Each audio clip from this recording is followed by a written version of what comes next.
Api di Bukit Menoreh. Cerita, Esa Mintarja. Audiobook, novel silat. Bab 398. Dalam pada itu, selama hari-hari menempa diri, seisi rumah itu seakan-akan memang terpisah dari pergaulan di padukuhan induk itu.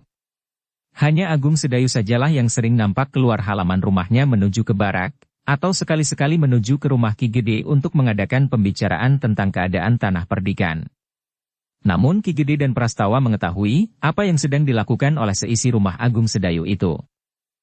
Karena itu, maka mereka tidak pernah mempersoalkan bahwa Gelagah Putih untuk beberapa lama tidak berada di antara anak-anak muda tanah perdikan itu. Sekar Mirah dan Rara Wulan pun tidak lagi sering tampak di pasar, atau pergi ke sawah membawa makanan buat Ki Jayaraga. Apalagi Ki Jayaraga sendiri, seakan-akan telah menghilang. Orang-orang tanah perdikan itu memang menduga bahwa Gelagah Putih dan tamunya yang bernama Sabung Sari masih harus berhati-hati. Apalagi orang-orang tanah perdikan itu tahu bahwa pemimpin sekelompok orang yang mencari kedua orang itu masih belum berhasil ditangkap. Sementara itu, orang kerdil itu menjadi penasaran. Ia ingin tahu apa yang terjadi di halaman rumah itu. Namun demikian, orang itu masih juga ragu-ragu bahwa ia akan terjebak ke dalam satu keadaan yang tidak dapat dielakkan lagi. Kebimbangan orang bertubuh pendek yang menyebut dirinya Bajang Bertangan Baja itu, ternyata telah menghambat niatnya untuk melihat langsung ke halaman rumah Agung Sedayu. Namun ia sadar sepenuhnya bahwa di rumah itu tinggal beberapa, setidak-tidaknya ada dua, orang yang berilmu sangat tinggi. Seorang yang mampu membunuh Ki Samepa, dan seorang lagi yang mampu mengimbangi ilmu puncak Ki Manuhara. Sementara itu Ki Manuhara, menurut Bajang Bertangan Embun yang mengobatinya, agaknya kemampuannya belum pulih seutuhnya. Agaknya kekuatan dan daya kemampuan obatnya masih tertinggal beberapa lapis dari obat yang dibuat oleh Agung Sedayu berdasarkan ilmu dari perguruan orang bercambuk. Karena itu maka kesembuhan Ki Jayaraga berlangsung agak lebih cepat dari Ki Manuhara yang ditangani oleh Bajang Bertangan Embun itu. Namun sebenarnya lah bahwa Bajang itu memang agak menghambat kesembuhannya, untuk tetap mengikat Ki Manuhara pada pengaruhnya. Ki Manuhara yang telah menjadi semakin baik itu memang merasa agak terikat pada Bajang Bertangan Baja, yang juga disebut Tabib Bertangan Embun. Ki Manuhara ingin ilmunya segera dapat pulih kembali, demikian pula dukungan wadaknya. Namun setiap kali Bajang itu berkata kepadanya, "Kau harus bersabar Ki Manuhara. Dalam waktu dekat segalanya akan putih kembali. Tidak akan terhitung pekan, tetapi hanya terhitung hari." "Sejak kapan kau berkata seperti itu?" desis Ki Manuhara. "Sudah terlalu lama aku bersabar. Atau kau sengaja mengganggu kesembuhanku karena kau takut aku membunuhmu?" geram Ki Manuhara. "Bukankah sejak semula aku mengatakan bahwa aku sama sekali tidak takut kepadamu? Buat apa aku menghambat kesembuhanmu?" Bajang Bertangan Baja itu justru bertanya. Ki Manuhara memang harus lebih banyak mengalah. Namun di hari-hari terakhir Ki Manuhara merasa bahwa segala-galanya telah pulih kembali. Namun dalam pada itu, Gelagah Putih telah memasuki hari terakhir dari laku yang dijalaninya. Hari-hari yang berat karena Gelagah Putih yang harus menjalani laku Pati Geni itu sudah hampir selesai. Ketika malam mulai turun, maka Gelagah Putih benar-benar sudah sampai ke puncak lakunya. Meskipun selama 3 hari 3 malam ia tidak makan sama sekali, kecuali minum hanya seteguk air di siang hari dan seteguk di malam hari, namun di malam terakhir, Gelagah Putih masih menunjukkan bahwa secara wadak ia benar-benar sudah matang untuk mewarisi Aji Sigar Bumi. Sebenarnya lah malam itu segala-galanya menjadi tuntas. Gelagah Putih telah mampu membuka diri untuk melepaskan kekuatan Aji Sigar Bumi. Di dalam sanggar tertutup itu, menjelang ayam berkokok untuk yang terakhir kalinya, Gelagah Putih berdiri tegak sambil memusatkan nalar budinya. Beberapa langkah di hadapannya terletak sebongkah batu hitam. Dengan isyarat, Ki Jayaraga mempersilahkan Gelagah Putih untuk melepaskan Aji Sigar Bumi. Tidak dengan sasaran batu padas, tetapi batu hitam yang telah dipersiapkan sebelumnya. Batu yang diangkat oleh beberapa orang ke atas pedati dan dibawa ke sanggar itu. Tidak seorang pun dari antara mereka yang mengangkut batu itu tahu, untuk apa sebenarnya batu sebesar itu dibawa masuk ke dalam sanggar. Namun menjelang fajar setelah saat-saat terakhir Gelagah Putih menjalani laku, maka batu itu akan merupakan alat pendadaran. Apakah Gelagah Putih memang mampu mewarisi ilmu yang sangat dahsyat itu? Dalam pada itu, bersamaan dengan fajar yang lahir menjelang hari baru, Gelagah Putih telah memusatkan nalar budinya, menelakupkan kedua telapak tangan di depan dadanya. Kedua telapak tangan yang menelakup itu kemudian nampak bergetar. Selapis tipis nampak asap mengepul. Namun kemudian Gelagah Putih itu menghentakkan sebelah kakinya ke depan sambil membuka kedua telapak tangannya, menghadap ke arah batu itu dengan menghentak pula. Satu kakinya condong ke depan, yang lain sedikit ditekuk pada lututnya, dan kedua telapak tangannya menghadap ke sasaran. Dan lepaslah Aji Sigar Bumi. Batu hitam itu seakan-akan telah meledak dan pecah berserakan. Meskipun ledakan itu tidak terlalu keras dan tidak mengejutkan orang-orang yang berada di luar sanggar, namun akibat yang nampak di hadapan Gelagah Putih adalah dahsyat sekali. Bagus, teriak Ki Jayaraga di luar sadarnya. Ia yakin bahwa Gelagah Putih telah benar-benar mampu mewarisi ilmunya yang jarang ada duanya itu. Namun dalam pada itu, ia melihat keadaan wadah Gelagah Putih yang sangat lemah. Wajahnya menjadi pucat dan tubuhnya menjadi gemetar.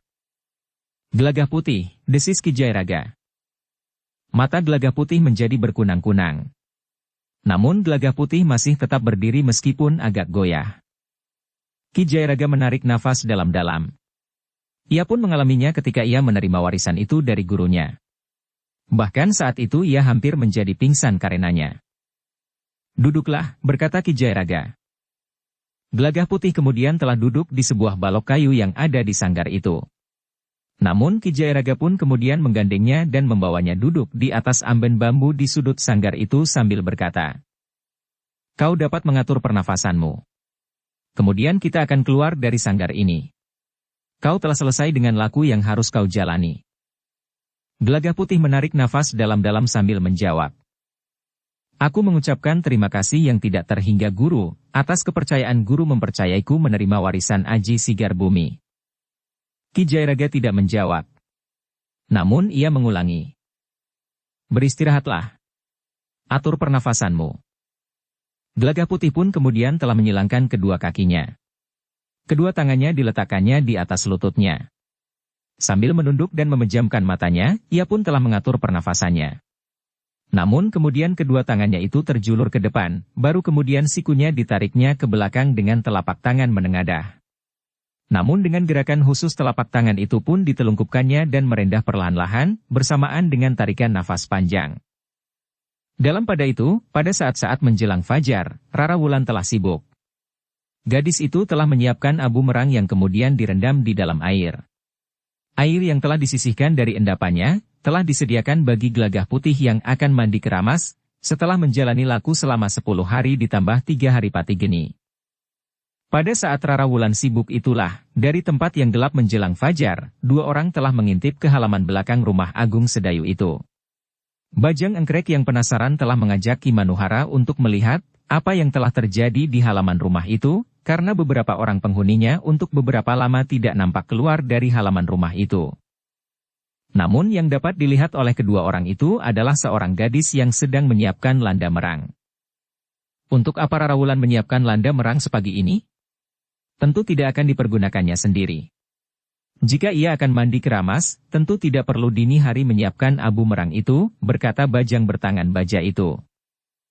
"Kau kenal gadis itu?" bertanya Ki Manuhara.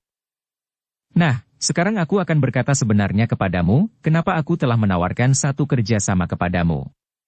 Ketika aku mulai mengobatimu, aku sudah berkata bahwa aku ingin bekerja bersama untuk melakukan tugas kita masing-masing, namun yang saling berkaitan.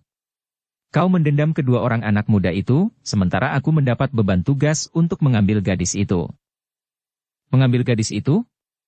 Untuk apa?" bertanya Ki Manuhara. "Seseorang memerlukan gadis itu," jawab Bajang bertangan baja itu. "Siapa?" bertanya Ki Manuhara pula. "Aku masih belum dapat mengatakannya sekarang," desis Bajang Engkrek itu. Namun mereka telah terdiam ketika mereka mendengar sebuah ledakan. Memang tidak terlalu keras. Namun yang menggetarkan hati mereka adalah justru salah sebuah bangunan yang ada di halaman belakang rumah Agung Sedayu itu berguncang. "Menurut pendapatmu apa yang telah terjadi?" bertanya Ki Manuhara. "Bangunan itu tentu sebuah sanggar," jawab Bajang bertangan baja itu. Ki Manuhara mengangguk-angguk. Namun ia bertanya lagi. Kenapa sanggar itu berguncang? Tentu telah dilakukan latihan oleh orang berilmu sangat tinggi, jawab Bajang itu. Aku kira juga demikian, desis Ki Manuhara. Nah, siapa menurut dugaanmu? Bertanya Bajang bertangan baja itu. Orang yang telah membenturkan ilmunya melawan ilmuku.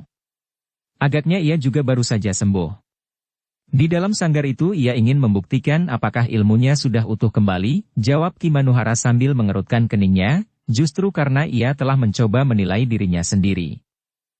Namun tiba-tiba Bajang itu berkata, jika demikian, apakah ia memerlukan abu merang? Mungkin tidak ada hubungannya dengan landa merang itu. Tetapi mungkin orang itu telah berpesan untuk menyiapkan abu merang demikian ia selesai menguji dirinya sendiri, berkata Ki Manuhara. Bajang itu tidak menjawab lagi. Sebenarnya ia ingin tahu, siapakah yang akan keluar dari sanggar itu. Namun agaknya langit telah menjadi semakin terang, sehingga mereka tidak dapat menunggu lebih lama lagi, karena penghuni rumah itu akan dapat melihat mereka. Apalagi di rumah itu tinggal beberapa orang berilmu tinggi. Karena itu, dengan kecewa maka Bajang bertangan baja dan Ki Manuhara itu pun segera meninggalkan tempat persembunyian mereka, tanpa mengetahui dengan jelas apa yang telah terjadi di halaman rumah Agung Sedayu itu. Dalam pada itu, Agung Sedayu dan Sabung Sari memang tidak melakukan latihan setelah lewat tengah malam di hari itu. Mereka telah membantu menyiapkan segala sesuatunya menjelang saat-saat terakhir bagi Gelagah Putih yang menjalani laku itu. Namun dalam pada itu, Sabung Sari pun telah hampir selesai pula. Ia sudah mampu membuka hambatan yang telah menghalangi kemampuannya untuk mengungkapkan tenaga cadangannya sampai tuntas. Menurut Agung Sedayu, Sabung Sari masih memerlukan 3-4 hari lagi untuk menuntaskan usahanya, meskipun pada hari terakhir bagi laku Gelagah Putih itu, sudah terasa kemampuan ilmu Sabung Sari dengan landasan tenaga dalamnya sudah meningkat dari sebelumnya.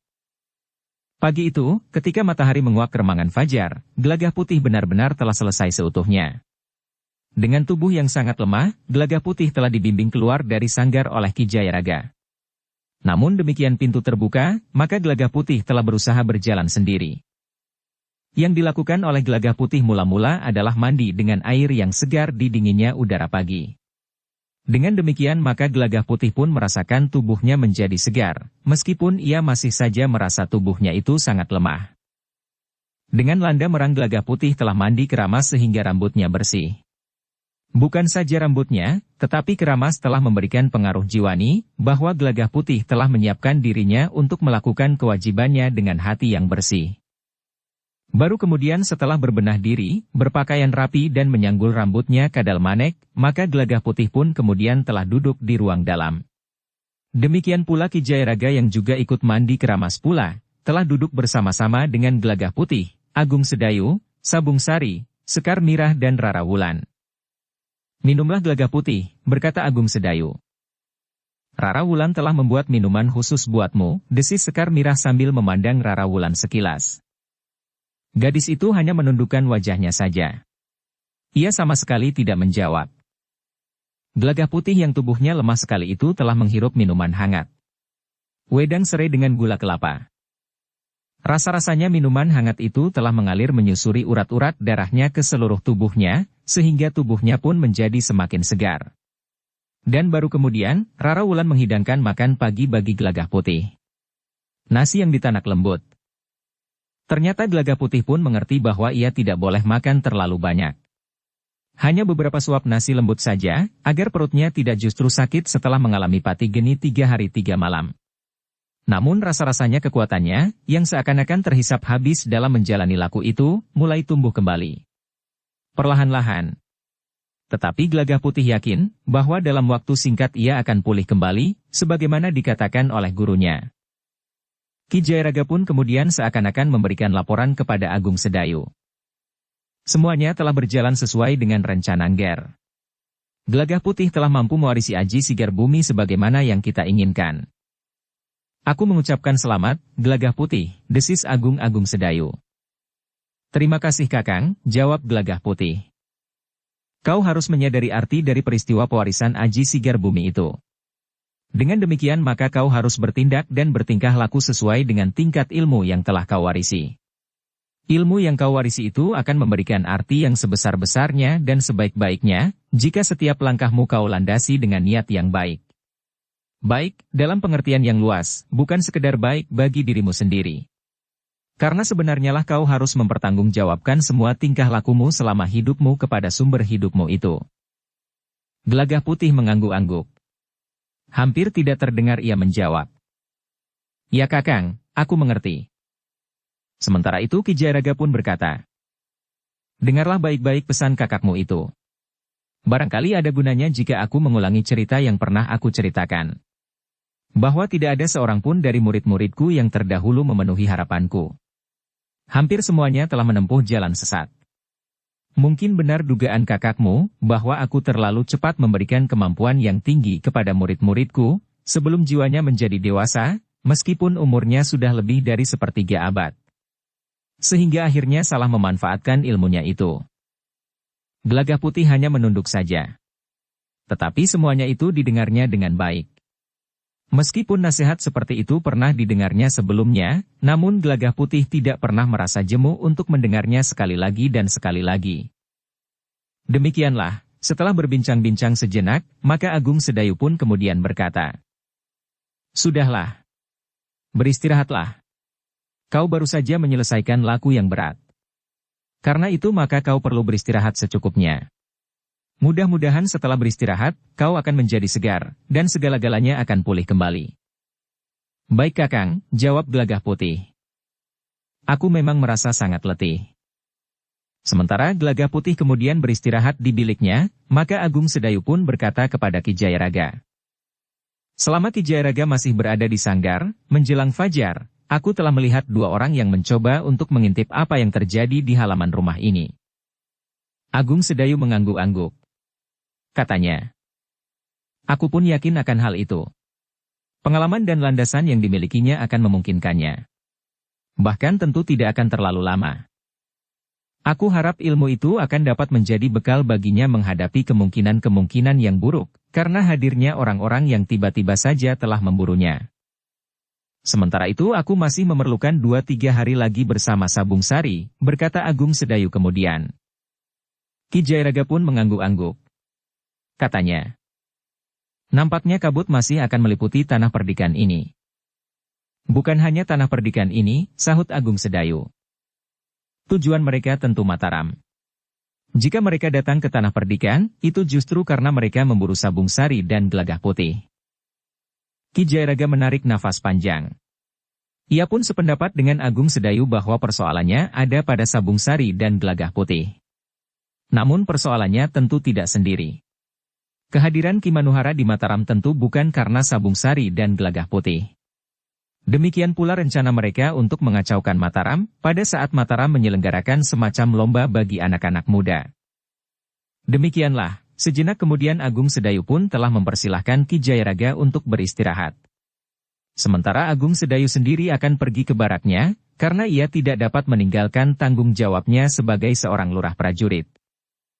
Hati-hatilah kau di rumah, pesan Agung Sedayu kepada Sabung Sari. Jika terjadi sesuatu, beritahukan kepada Ki Jayaraga. Apalagi jika orang kerdil bersama Ki Manuhara itu kembali kemari, sebagaimana aku lihat semalam. Baiklah, jawab Sabung Sari. Mudah-mudahan mereka bersabar menunggumu, jawab Sabung Sari. Siapa? Bertanya Agung Sedayu. Orang kerdil itu, jawab Sabung Sari pula sambil tersenyum. Agung Sedayu tertawa. Katanya, mudah-mudahan. Tetapi mudah-mudahan aku tidak bertemu dengan mereka berdua di perjalanan menuju ke barak. Apakah kau akan membawa kentongan? Bertanya Sabung Sari sambil tertawa pula. Agung Sedayu tidak menjawab. Tetapi ia masih saja tertawa. Demikianlah, setelah minta diri kepada Sekar Mirah, maka Agung Sedayu pun telah meninggalkan rumahnya menuju ke barak pasukan khusus yang dipimpinnya. Di rumah Sabung Sari tidak hanya berdiam diri. Tetapi ia pun telah mempersiapkan diri untuk berlatih sendiri. Namun Sabung Sari tidak berlatih di dalam sanggar, meskipun sanggar itu telah tidak dipergunakan lagi oleh Gelagah Putih. Apalagi karena pesan Agung Sedayu, bahwa ia harus berhati-hati. Dua orang telah mengintip keadaan rumah itu semalam. Karena itu, Sabung Sari justru berlatih di dalam biliknya. Hanya latihan pernafasan dan latihan-latihan ringan untuk menunjang ketahanan tubuhnya. Namun ketika kemudian Ki Jayaraga telah keluar dari biliknya, maka Sabung Sari justru mulai memasuki sanggar dan berlatih seorang diri. Laku yang telah dijalaninya telah menuntunnya membuka hambatan penggunaan tenaga dalamnya hampir tuntas. Tetapi seperti yang dikatakan oleh Agung Sedayu, ia masih memerlukan waktu 2 atau 3 hari lagi.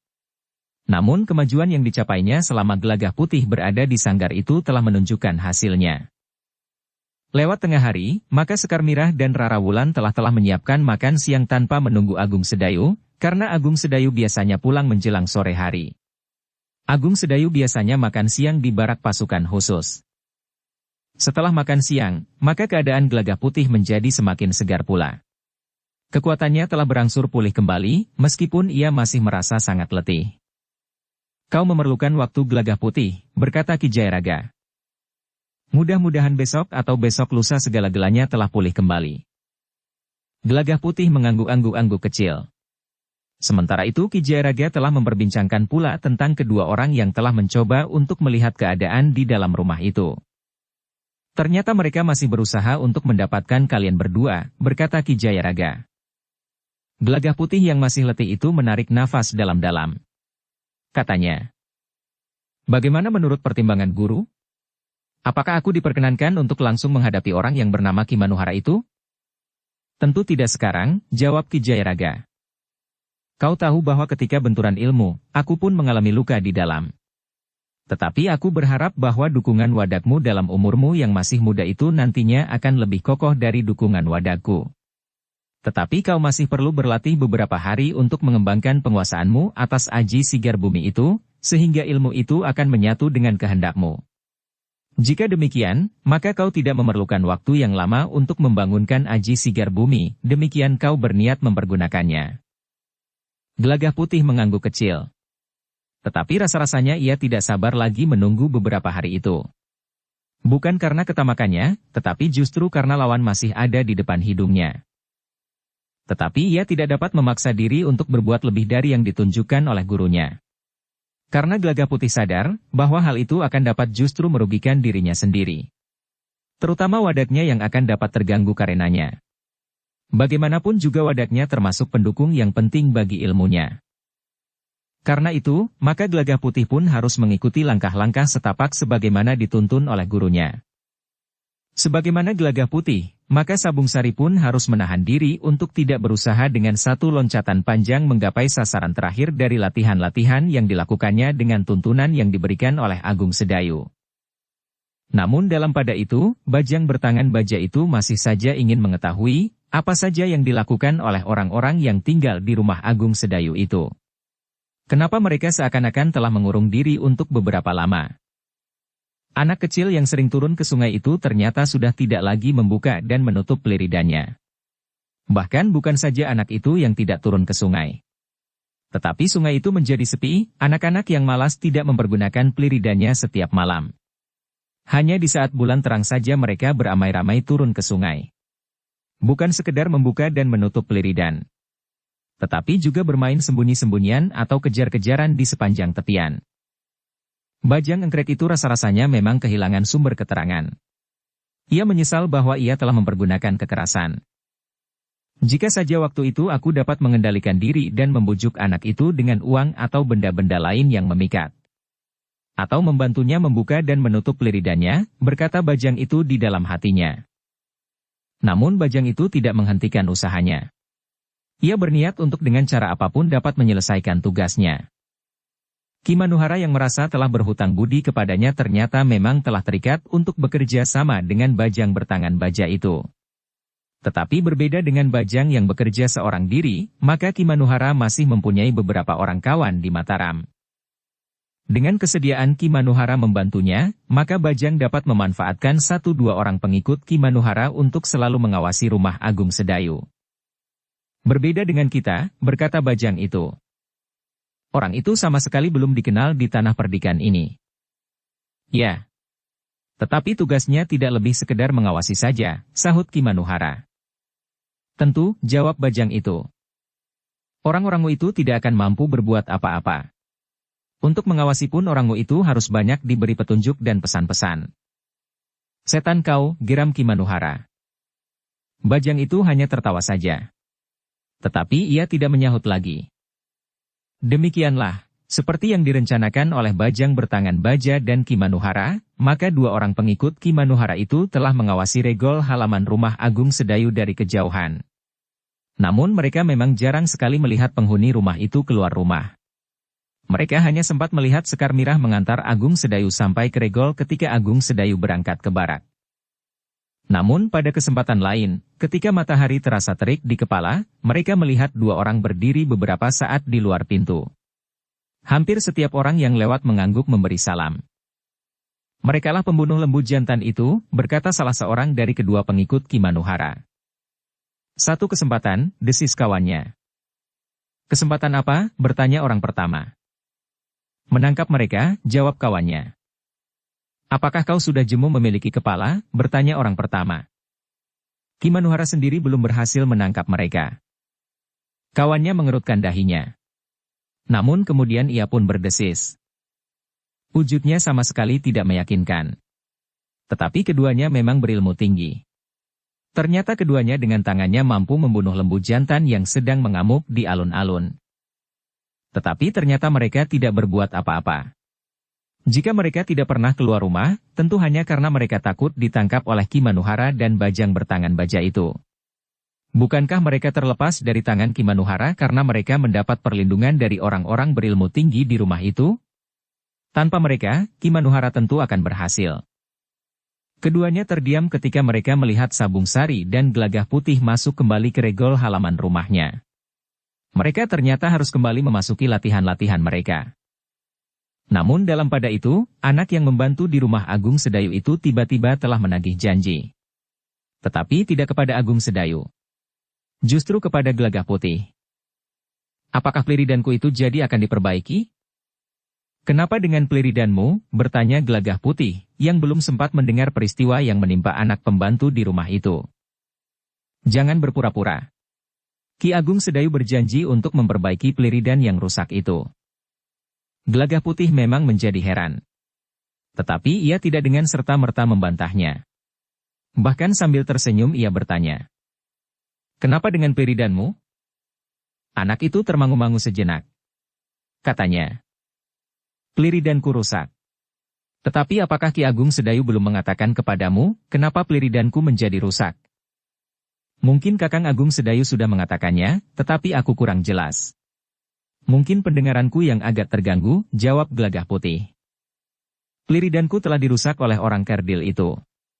Bahkan aku hampir mati karenanya, sementara kau sibuk dengan kepentinganmu sendiri, jawab anak itu. Kepentinganku yang mana? Bertanya Gelagah Putih. Kau bersembunyi di dalam sanggar, jawab anak itu. Gelagah Putih mengangguk-angguk. Katanya. Aku masih harus menyelesaikan tugas-tugasku di dalam sanggar. Tetapi kenapa dengan peliridanmu dan dengan kau sendiri? Bertanyalah kepada Paman Sabung Sari, jawab anak itu. Gelagah Putih menarik nafas dalam-dalam. Sementara itu Sabung Sari yang ikut mendengarkan pembicaraan itu tersenyum. Katanya. Baiklah. Biarlah aku yang bercerita. Anak itu memandang Sabung Sari yang dipanggilnya Paman itu. Tetapi ia tidak berkata apa-apa, sementara Sabung Sari telah menceritakan apa yang dilihatnya atas anak itu selagi Gelagah Putih berada di sanggar, serta apa yang didengarnya dari anak itu pula. Jadi orang kerdil itu telah menyakitinya, bertanya Gelagah Putih dengan kerut di dahinya. Ya. Dan telah merusakkan peliridannya, jawab Sabung Sari. Gelagah Putih mengangguk kecil.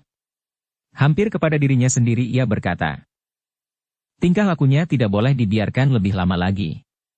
Kita harus berbuat sesuatu. Ya. Aku sependapat. Tetapi kita masih memerlukan waktu, desis Sabung Sari. Gelagah Putih mengerutkan dahinya. Katanya.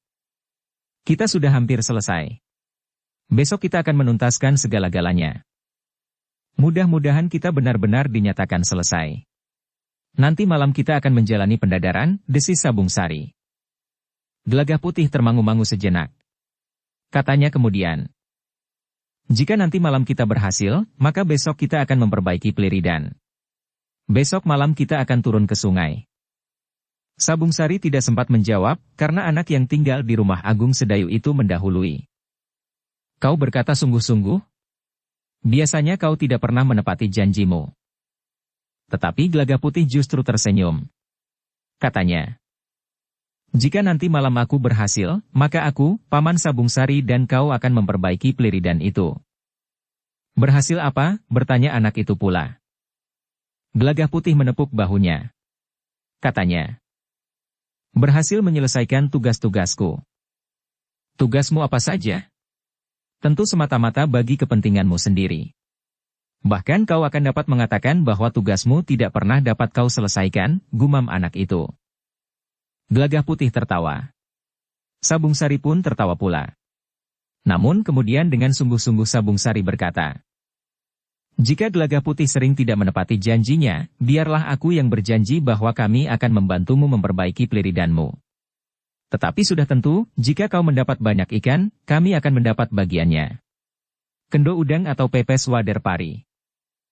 Apakah Paman mengira selama ini hasil Pleridan itu aku makan sendiri? Bertanya anak itu juga bersungguh-sungguh. Sabung Sari terpaksa tertawa lagi meskipun ditahannya. Katanya, iya, iya. Aku tahu itu. Naspati Geni. Kalian berjanji, desis anak itu sambil melangkah pergi. Sabung Sari dan Gelagah Putih hanya dapat tertawa saja. Namun kemudian Gelagah Putih itu berkata, anak itu adalah anak yang sangat tekun, bersungguh-sungguh dan tidak mudah menjadi jemu. Ya. Tubuhnya juga meyakinkan. Sebentar lagi ia akan menjadi remaja yang gagah. Dadanya bidang dan sorot matanya yang tajam, menunjukkan wataknya yang keras dan otaknya yang cerdas, sahut Sabung Sari. Namun seperti dikatakan oleh Gelagah Putih, maka Gelagah Putih masih harus berlatih secara khusus untuk membuka pintu pengembangan ilmu yang baru saja diwarisinya. Aji Sigar Bumi. Sementara Sabung Sari telah sampai kepada langkah akhir untuk menghilangkan hambatan-hambatan yang menghalanginya mempergunakan tenaga dalamnya sampai tuntas, setelah menempuh laku kewadagan dan kajian bersama Agung Sedayu. Namun setelah menempuh laku yang berat untuk waktu yang terhitung lama, maka yang sehari itu pun telah mereka jalani dengan sungguh-sungguh pula. Sehingga baik Gelagah Putih dan Sabung Sari telah berhasil menyelesaikan kewajiban mereka masing-masing. Namun mereka menyadari bahwa laku yang mereka jalani bukanlah laku yang terakhir untuk mengembangkan ilmu mereka masing-masing. Mereka masih harus selalu bertekun menilai dan mencari kemungkinan-kemungkinan baru bagi ilmu mereka, sehingga ilmu mereka tidak akan berhenti sampai pada bobot saat ilmu itu diwarisinya. Tetapi ilmu itu akan menjadi semakin tinggi tingkatnya dan lebih berarti bagi lingkungannya. Ki Jayaraga dan Agung Sedayu yang telah menyelesaikan tugas-tugas mereka, telah berusaha untuk menilai kembali apa yang telah dicapai oleh Gelagah Putih dan Sabung Sari. Mereka masih melakukan semacam pendadaran di dalam sanggar. Apakah usaha mereka berhasil atau tidak? Sehingga apa saja yang telah mereka kuasai akan dapat berkembang di kemudian hari. Namun ternyata baik Gelagah Putih maupun Sabung Sari cukup meyakinkan. Meskipun Sabung Sari kemudian tertinggal oleh Gelagah Putih, tetapi dengan keberhasilannya melenyapkan hambatan pada ungkapan tenaga dalamnya, maka Sabung Sari pun akan mampu untuk berbuat lebih banyak dengan ilmunya. Kecerdasannya akan membuat Sabung Sari mampu membangunkan nilai-nilai baru bagi landasan ilmunya yang sudah termasuk ilmu yang tinggi itu. Dengan demikian, maka Ki Jayaraga tidak ragu-ragu untuk melepas Gelagah Putih keluar dari halaman rumah Agung Sedayu, meskipun di tanah perdikan itu masih berkeliaran Bajang Engkrek dan Ki Manuhara. Namun Ki Jayaraga masih menasehatkan agar Gelagah Putih masih selalu berhati-hati. Demikian pula Sabung Sari, karena bagaimanapun juga mereka adalah orang yang berilmu sangat tinggi. Tetapi Ki Jayaraga yakin bahwa Gelagah Putih akan mampu mengimbangi kemampuan Ki Manuhara. Gelagah Putih yang masih muda itu memiliki wadak yang masih utuh, kuat dan dilandasi dengan berbagai macam ilmu yang akan mampu melengkapi kemampuan Aji Sigar Bumi. Kemampuan puncak ilmu warisan Ki Sadewa lewat Agung Sedayu, landasan kekuatan yang disadapnya dari Raden Rangga, serta dasar ilmu dari perguruan orang bercambuk, akan membuat Gelagah Putih menjadi seorang yang benar-benar kuat. Sementara kematangan jiwanya membuatnya mapan. Dalam pada itu, ketika Gelagah Putih melihat anak yang tinggal di rumah itu membawa cangkul ke kebun untuk membersihkan rerumputan yang tumbuh liar, maka ia pun teringat akan janjinya. Karena itu, maka Gelagah Putih itu pun menemui Agung Sedayu untuk minta izin memperbaiki Pleridan bersama Sabung Sari. Agung Sedayu termangu-mangu sejenak. Namun ia pun kemudian berkata, "Baiklah. Tetapi kita harus minta agar Ki Jayaraga tinggal di rumah. Sebentar lagi aku akan berangkat ke barak. Aku akan menyampaikannya Kakang." "Aku kira Ki Jayaraga juga belum berniat pergi ke sawah," jawab Gelagah Putih. "Tetapi tadi aku mendengar bahwa Ki Jayaraga sudah rindu untuk merendam kakinya di dalam lumpur," desis Agung Sedayu. "Jika demikian, aku akan minta Ki Jayaraga untuk tidak pergi.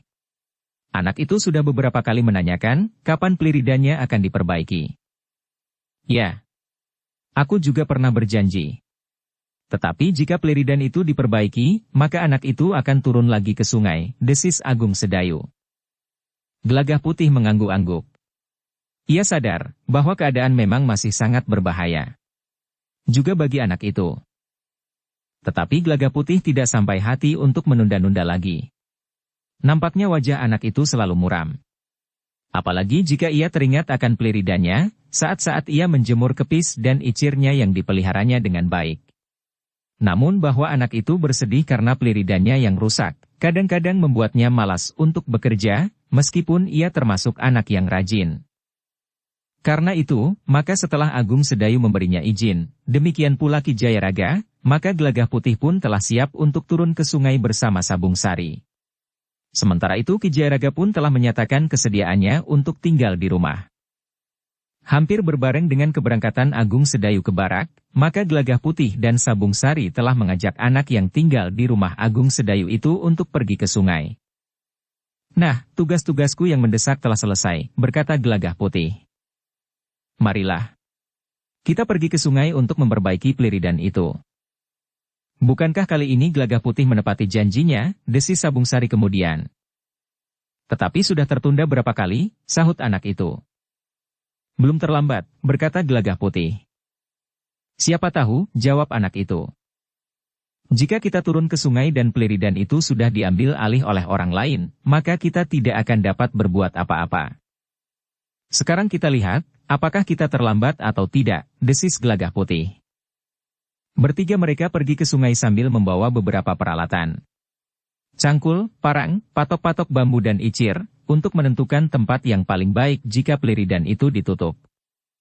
Ketika mereka menuruni tebing, maka mereka melihat bahwa Pleridan itu masih seperti semula. Rusak, dan bahkan pematangnya sudah ditumbuhi rerumputan liar. Namun anak itu menarik nafas dalam-dalam, sementara Gelagah Putih berkata, "Nah, bukankah kita belum terlambat?" Anak itu mengangguk kecil. Matanya nampak berbinar, dan kegembiraannya telah membersit di wajahnya. Dengan tangkasnya anak itu pun segera berlari melintasi tepian dan langsung terjun ke tengah-tengah bekas Pleridannya, tanpa menghiraukan air yang memercik membasahi pakaiannya. "Pleridan ini akan segera kita perbaiki," katanya. Gelagah Putih dan Sabung Sari yang sudah melintasi tepian mengangguk mengiyakan. Dengan nada tinggi Gelagah Putih pun menjawab, "Ya. Dalam waktu 3 atau 4 hari Pleridan ini akan siap dan dapat dipergunakan lagi." Wajah anak itu tiba-tiba menjadi buram. Dengan kecewa ia bertanya, "Kenapa harus 3 atau 4 hari? Bukankah sehari ini kita akan dapat menyelesaikan Pleridan ini?" Gelagah Putih tertawa. Katanya, "Memang. Tetapi kita belum tahu apakah Pleridan ini akan dapat menghisap ikan yang berkeliaran di malam hari atau tidak. Baru setelah kita coba dan kita sempurnakan di sana-sini, Pleridan ini baru dapat dikatakan selesai seluruhnya." Anak itu mengangguk-angguk. Namun ia tidak menjawab lagi. Bahkan anak itu pun langsung membuka bajunya dan melemparkannya ke atas sebuah batu yang besar. Sambil menyeret cangkulnya ia berkata, "Aku akan memperbaiki pematangnya lebih dahulu." Gelagah Putih dan Sabung Sari pun telah membawa cangkul mereka turun ke sungai. Namun Gelagah Putih sempat berbisik, "2 orang tengah mengawasi kita." "Ya," sahut Sabung Sari. "Tetapi tentu bukan Ki Manuhara," berkata Gelagah Putih sambil turun ke air. Nampaknya memang bukan. Bukan orang yang bertempur melawan Ki Jairaga waktu itu. Meskipun hanya remang-remang, tetapi cahaya lampu di pendapa itu sempat menerangi wajahnya, sahut Sabung Sari yang juga sudah terjun ke air. Kedua orang itu pun kemudian telah membantu memperbaiki bendungan Pliridan itu. Sabung Sari di bagian bawah dan Gelagah Putih di bagian atas, sedangkan anak yang tinggal di rumah Agung Sedayu itu di bagian tengah. Namun Sabung Sari dan Gelagah Putih harus berhati-hati. Dua orang yang mengawasi dari kejauhan itu nampaknya belum menyadari bahwa Sabung Sari dan Gelagah Putih mengetahui bahwa mereka selalu mengawasinya. Sementara mereka memperbaiki pematang Pliridan itu, dua orang anak-anak, kawan anak yang tinggal bersama Gelagah Putih itu, datang mendekati mereka. Dari kejauhan mereka sudah berteriak. "Heh, kau perbaiki Pliridanmu?" Dengan kecewa ia bertanya. "Iya," jawab anak itu. "Apakah kau sudah akan turun ke sungai?" bertanya kedua orang anak yang datang itu. "Ya," jawab anak yang tinggal bersama Gelagah Putih itu. "Apakah sudah tidak berbahaya lagi?" bertanya anak yang datang itu hampir berbareng. Anak yang memperbaiki Pliridan itu termangu-mangu. Namun yang menjawab kemudian adalah Gelagah Putih. "Tentu masih sangat berbahaya. Karena itu, sebaiknya kalian tidak turun seorang diri atau hanya berdua saja. Kalian dapat mengatur waktunya sehingga kalian bersama-sama berkumpul di gardu perondaan di atas itu pada saat tertentu. Baru kemudian kalian turun bersama-sama untuk membuka dan menutup Pliridan. Tetapi Pliridanku terletak di bawah tikungan." "Beberapa patok dari sini," jawab salah seorang di antara kedua orang anak yang datang itu. "Kalian dapat saling membantu. 4 orang anak bekerja untuk 4 buah Pliridan bersama-sama. 4 yang lain menjadi satu kelompok pula, yang mempunyai Pliridan di sini dan di arah udik itu. Bukankah dengan demikian kalian dapat bekerja sambil bergurau, bermain-main dan lebih cepat pula, tanpa memberi kesempatan ikan-ikan itu melarikan diri saat Pliridan ditutup?" berkata Gelagah Putih. Anak-anak itu mengangguk-angguk. Namun seorang di antara mereka berkata, "Tetapi kita menjadi terikat yang satu dengan yang lain. Apalagi jika hasil yang kami peroleh tidak seimbang. Tentu akan dapat menimbulkan iri hati." Gelagah Putih tersenyum. Sementara Sabung Sari berkata, "Kau benar. Namun yang penting, jangan turun ke sungai sendiri. Lebih baik jika kalian turun bersama para peronda. Bukankah kalian tahu apa yang telah terjadi?" "Ya," anak itu menjawab bersamaan. "Kita tidak tahu apakah orang itu masih berkeliaran atau tidak. Jika orang itu masih sering berkeliaran di sungai ini, maka ia akan dapat mengganggu kalian. Apalagi jika kalian sendiri." Untunglah waktu itu kawan-kawannya segera mengetahui dan membawanya pulang. Jika tidak ada orang tahu, bukankah nyawanya akan terancam justru hanya karena ikan di Pliridan, berkata Sabung Sari lebih lanjut. Anak-anak yang datang itu termangu-mangu. Namun nampaknya mereka mengerti keterangan Sabung Sari itu. Meskipun anak-anak itu tidak mau disebut penakut, tetapi kenyataan yang pernah terjadi atas salah seorang dari mereka memang tidak dapat diabaikan begitu saja. Setelah menunggu beberapa saat, maka kedua anak itu pun minta diri untuk pulang ke rumah masing-masing. Sementara itu Gelagah Putih, Sabung Sari dan anak yang tinggal bersamanya di rumah Agung Sedayu itu masih menyelesaikan pekerjaan mereka memperbaiki Pliridan itu. Namun dalam pada itu, Gelagah Putih dan Sabung Sari tidak melihat lagi kedua orang yang mengawasi mereka. Tetapi justru karena itu, maka Gelagah Putih pun telah mendekati Sabung Sari sambil berkata, "Kedua orang itu telah pergi." "Mungkin," jawab Sabung Sari. "Tetapi mungkin mereka hanya bersembunyi di balik gerumbul atau di sebelah sudut padukuhan." Gelagah Putih mengangguk-angguk. Katanya, "Tetapi kemungkinan yang lain, mereka telah memanggil orang Kerdil atau Ki Manuhara untuk menemui kita di sini." Sabung Sari mengangguk-angguk. Namun katanya kemudian, "Apakah mereka akan berani berbuat sesuatu di siang hari? Betapapun tinggi ilmu mereka, tetapi mereka akan berpikir ulang jika mereka harus melawan orang setanah perdikan. Apalagi para pengawal sudah dibekali cara untuk melawan mereka dengan mempergunakan senjata jarak jauh." Gelagah Putih mengangguk-angguk. Katanya, "Ya, agaknya memang demikian. Namun kita harus tetap berhati-hati. Banyak kemungkinan dapat terjadi. Mereka tentu dapat mempergunakan cara apapun untuk dapat mencapai niatnya. Sabung Sari mengangguk kecil. Katanya, "Ya, kita memang harus berhati-hati menghadapi mereka." Demikianlah, Gelagah Putih pun telah melanjutkan kerjanya, memperbaiki Pliridan itu. Ketika matahari menjadi semakin tinggi maka pematang Pliridan itu pun sudah selesai. Demikian pula bendungan kecil yang menyilang sebagian aliran sungai untuk mengalirkan air ke Pliridan di malam hari. Sedangkan tempat icir pun sudah disediakan, sesuai dengan besar icir yang ada. Nah, berkata Gelagah Putih kemudian, "Pliridanmu sudah pulih kembali seperti sedia kala." Anak itu mengangguk-angguk. Wajahnya nampak gembira. Tetapi ia masih berkata, "Kita akan melihat, apakah Pliridan ini cukup baik dan dapat menyerap ikan sebagaimana sebelumnya." Gelagah Putih mengangguk-angguk. Tetapi ia masih tetap ragu membiarkan anak itu turun ke sungai. Karena itu, maka katanya, "Kau pun harus berhati-hati. Sebaiknya jangan tergesa-gesa turun ke sungai. Bukankah setelah diperbaiki, Pliridanmu tidak akan diambil alih oleh orang lain? Jadi untuk apa kita memperbaiki Pliridan, jika kita tidak akan turun untuk membuka dan menutupnya?" "Sekedar agar Pliridan ini tidak diaku orang lain," jawab Gelagah Putih. Wajah anak itu menjadi muram.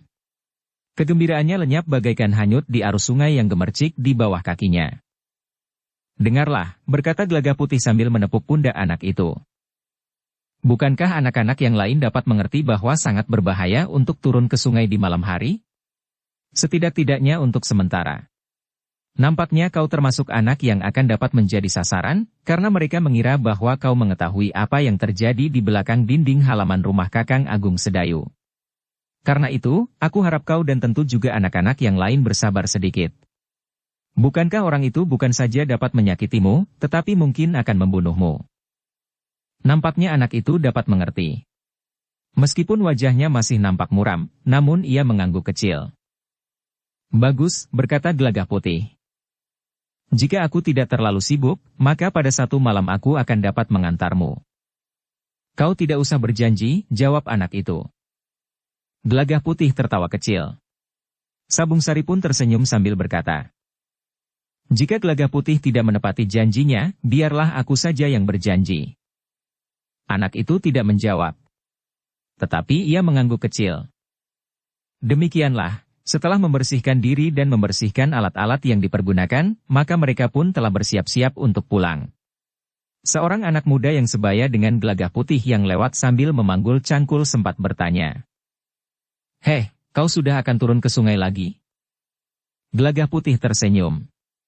Jawabnya, "Hanya sekedar memperbaiki saja. Entahlah, kapan aku turun ke sungai." Anak muda yang agaknya baru pulang dari sawahnya itu tidak berhenti. Ia berjalan terus menyusuri arus sungai, karena rumahnya memang di tepi sungai. Namun dalam pada itu, ketika Gelagah Putih, Sabung Sari dan anak yang tinggal di rumah Agung Sedayu itu siap meninggalkan Pliridannya, maka mereka melihat dua orang yang melintas menyeberangi sungai. Dua orang yang dikenali oleh Gelagah Putih dan Sabung Sari sebagai orang-orang yang tengah mengawasinya. Namun jaraknya memang tidak terlalu dekat, sehingga Gelagah Putih dan Sabung Sari tidak dapat menyapanya. Tetapi jelas bagi mereka, bahwa kedua orang itu adalah orang yang asing bagi padukuhan induk Tanah Perdikan Menoreh. "Mereka tidak meninggalkan kita," desis Sabung Sari. "Ya. Mereka memang mengawasi kita," jawab Gelagah Putih. Keduanya tidak banyak memperhatikan orang-orang itu lagi ketika mereka kemudian memanjat tebing meninggalkan tepian sungai itu. Namun bukan berarti bahwa keduanya tidak bersikap terhadap kedua orang itu. Sabung Sari dan Gelagah Putih di sepanjang jalan kembali ternyata telah berbicara tentang kedua orang itu. "Kita akan melihat, apakah besok mereka masih mengawasi kita," berkata Gelagah Putih. Di sore hari setelah Agung Sedayu pulang dari barak, maka bersama Ki Jayaraga, Gelagah Putih dan Sabung Sari mereka duduk di serambi samping. Gelagah Putih dan Sabung Sari telah menceritakan kedua orang yang mengawasinya. Sambil mengangguk-angguk Agung Sedayu berkata, "Perhatikan mereka. Apakah mereka besok masih mengawasi kalian berdua?" "Baiklah," desis Gelagah Putih. "Besok kami akan memancing mereka, dan kalau mungkin menangkapnya. Jangan tergesa-gesa menangkap mereka. Kita akan memancing ikan yang lebih besar dari kedua orang yang sedang mengawasi kalian. Di belakang mereka tentu berdiri orang-orang yang selama ini diawasi baik di Mataram maupun di Tanah Perdikan ini, berkata Agung Sedayu. Gelagah Putih dan Sabung Sari mengangguk-angguk. Dengan nada rendah Sabung Sari berkata, "Jika demikian, kita masih harus membiarkan mereka mengikuti kita untuk beberapa lama." "Kita akan melihat perkembangan keadaan," jawab Agung Sedayu. "Jika saja kita dapat menangkap Ki Manuhara atau Bajang Engkrek itu." Sejenak kemudian maka Sekar Mirah dan Rara Wulan pun telah ikut duduk pula di serambi itu sambil menghidangkan minuman hangat dengan gula kelapa. Wedang jahe yang sedap bersama gandos ketan. Sambil menghirup minuman hangat, maka Agung Sedayu telah menceritakan pula bahwa Ki Lurah Beranjangan tengah berada di Mataram. "Untuk apa kakek pergi ke Mataram?" bertanya Rara Wulan. "Sekedar melihat keadaan rumahnya yang sudah agak lama ditinggalkannya," jawab Agung Sedayu. "Tidak ada maksud yang lain. Tetapi Ki Lurah akan singgah barang sebentar di rumah ayah dan ibu Rara Wulan, sekedar menengok keselamatan mereka." Rara Wulan mengangguk-angguk kecil. Ia tidak ingin mempersoalkan kepergian kakeknya ke Mataram, karena ia tahu bahwa kakeknya tidak akan mempersoalkan pula keberadaannya di Tanah Perdikan itu. Namun selagi mereka berincang menjelang senja, tiba-tiba saja anak yang tinggal di rumah itu datang memberitahukan. Ada tamu di halaman depan. "Siapa?" bertanya Agung Sedayu. Ki Lurah Beranjangan menarik nafas dalam-dalam. Lalu katanya, "Sebenarnya bukan persoalan baru. Tetapi justru persoalan yang kita anggap sudah selesai."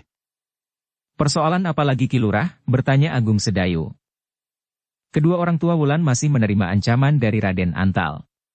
"Ternyata ia masih mendendam," jawab Ki Lurah. "Raden Antal?" hampir di luar sadarnya Rara Wulan berdesis. "Ternyata ia masih mendendam," jawab Ki Lurah. Sekar Mirah pun berpaling kepada gadis itu. Dilihatnya wajah Rara Wulan yang berkerut menegang. Ki Lurah Beranjangan mengangguk. Katanya selanjutnya, "Mereka masih mengancam orang tua Rara Wulan." "Mereka siapa?" bertanya Rara Wulan. "Raden Antal dan kedua orang tuanya," jawab Ki Lurah Beranjangan. "Mereka telah mengingatkan kepada kedua orang tua Rara Wulan, bahwa mereka tidak akan menerima penghinaan yang pernah mereka terima dari keluarga Rara Wulan." "Penghinaan apa?" bertanya Rara Wulan. "Bukankah waktu itu kita sekedar mempertahankan harga diri kita? Jika akibatnya dapat dianggap sebagai penghinaan atas keluarga Raden Antal, bukankah itu kesalahan mereka sendiri? Mereka tidak mempergunakan penalaran," jawab Ki Lurah Beranjangan. "Tetapi mereka mengikuti arus perasaan mereka yang dibakar oleh dendam dan kemarahan." "Tetapi apa yang kira-kira akan mereka lakukan?" bertanya Agung Sedayu. Ki Lurah Beranjangan menarik nafas dalam-dalam. Katanya kemudian, "Aku tidak tahu apakah yang akan mereka lakukan. Namun sampai saat ini, nampaknya tidak terjadi apa-apa dengan kedua orang tua Rara Wulan. Tetapi aku tidak tahu apa yang akan terjadi kemudian." "Bagaimana dengan Kakang Mas Teja Prabawa?" bertanya Rara Wulan dengan cemas. "Juga tidak terjadi sesuatu dengan Teja Prabawa. Tetapi entahlah besok atau lusa." Namun kedua orang tua Rara Wulan berpesan agar Rara Wulan berhati-hati di sini. "Mungkin sasaran dendam mereka akan tertuju kepada Rara Wulan," jawab Ki Lurah. Rara Wulan termangu-mangu sejenak. Namun kemudian Agung Sedayulah yang menjawab. "Baiklah Ki Lurah. Sebenarnya lah kita di sini memang sedang berlindung dari ancaman orang kerdil yang menurut dugaan kita telah menolong Ki Manuhara dan membawa keluar dari Tanah Perdikan. Namun ternyata keduanya kini telah berada di Tanah Perdikan ini lagi. Setidak-tidaknya salah seorang dari mereka. Tetapi aku percaya kepada kalian yang tinggal di rumah ini. Tetapi jika sekali-sekali Rara Wulan keluar dari rumah ini, harus sangat berhati-hati. Kita memang tidak tahu apa yang akan dilakukan oleh keluarga Raden Antal itu." Demikianlah, pembicaraan mereka tentang dendam Raden Antal dan kemungkinan-kemungkinannya itu pun telah berlangsung sampai malam turun. Mereka berhenti ketika kemudian Sekar Mirah mempersilahkan mereka yang duduk di pendapa untuk makan malam di ruang dalam. Namun di ruang dalam sambil makan, mereka masih juga berbincang tentang kemungkinan-kemungkinan yang dapat terjadi dan tentang keadaan Tanah Perdikan itu. Malam itu, Agung Sedayu telah mempersilahkan Ki Lurah untuk bermalam di rumahnya. Karena tidak ada tugas khusus yang harus dilakukan oleh Ki Lurah, maka Agung Sedayu pun berkata, daripada Ki Lurah masih harus menempuh perjalanan di gelapnya malam ke barak, lebih baik Ki Lurah tidur di sini. Besok kita bersama-sama pergi ke barak. Ki Lurah termangu-mangu sejenak.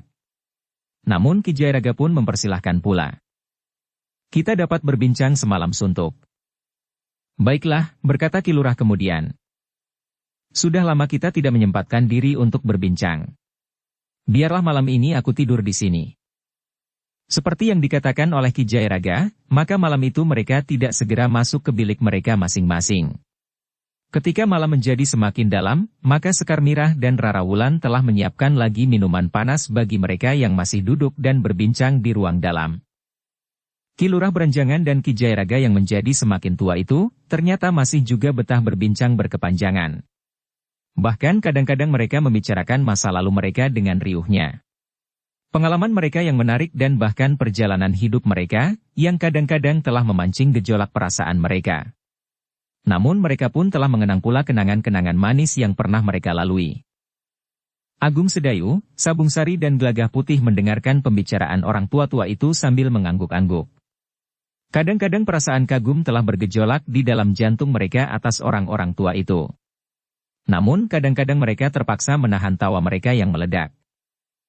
Sekar Mirah dan Rara Wulan ternyata tertarik juga untuk mendengarkan. Meskipun ia sering mendengar kakeknya bercerita tentang masa lampaunya, juga masa-masa mudanya, namun ada saja cerita yang terasa baru di telinga Rara Wulan. Baru setelah lewat tengah malam, orang-orang tua itu merasa letih berbicara. Agung Sedayu yang juga ingin beristirahat kemudian berkata, hari telah larut malam. Jika Ki Lurah Beranjangan ingin beristirahat, biarlah Gelagah Putih mengantar Ki Lurah ke Gandok. Baiklah, berkata Ki Lurah Beranjangan. Kita tidak jadi berbincang semalam suntuk. Ki Jayaraga tertawa. Katanya. Ternyata mata tua ini terasa mengantuk juga. Namun, demikian mereka bangkit, mereka terkejut oleh keributan yang terjadi. Bahkan kemudian terdengar suara kentongan di gardu yang tidak terlalu jauh dari rumah Agung Sedayu itu. Gardu yang berada di depan mulut lorong. Agung Sedayu pun segera bersiap. Katanya kepada Ki Jayaraga. Aku harap Ki Jayaraga dan Ki Lurah tinggal di rumah bersama Sekar Mirah dan Rara Wulan. Aku, Sabung Sari dan Gelagah Putih akan melihat apa yang telah terjadi di luar. Ki Jayaraga mengangguk. Ia sadar bahwa harus ada orang yang menjaga rumah itu. Mungkin keributan itu hanya sekedar pancingan untuk menghisap penghuni rumah ini keluar. Karena itu maka katanya. Baiklah. Aku akan tinggal di rumah. Hati-hatilah. Jika terjadi sesuatu yang gawat, sebaiknya Sekar Mirah membunyikan kentongan di longkangan, berkata Agung Sedayu. Baik Kakang, jawab Sekar Mirah. Demikianlah. Maka Agung Sedayu, Sabung Sari dan Gelagah Putih pun segera berlari keluar pintu, turun ke halaman dan keluar regol halaman, turun ke jalan. Agung Sedayu, Sabung Sari dan Gelagah Putih itu pun kemudian langsung pergi ke gardu. Suara kentongan ternyata sudah tidak terdengar lagi di gardu itu. Tetapi gardu yang lain ternyata sudah menyahut suara isyarat itu, sehingga suara kentongan pun segera mengumandang di seluruh padukuhan induk tanah perdikan menoreh. Apa yang terjadi? Bertanya Agung Sedayu. Beberapa orang anak muda yang tinggal di gardu merasa senang ketika mereka melihat Agung Sedayu datang. Seorang di antara mereka pun kemudian menjawab. Kami sedang berusaha menangkap 2 orang yang mencurigakan.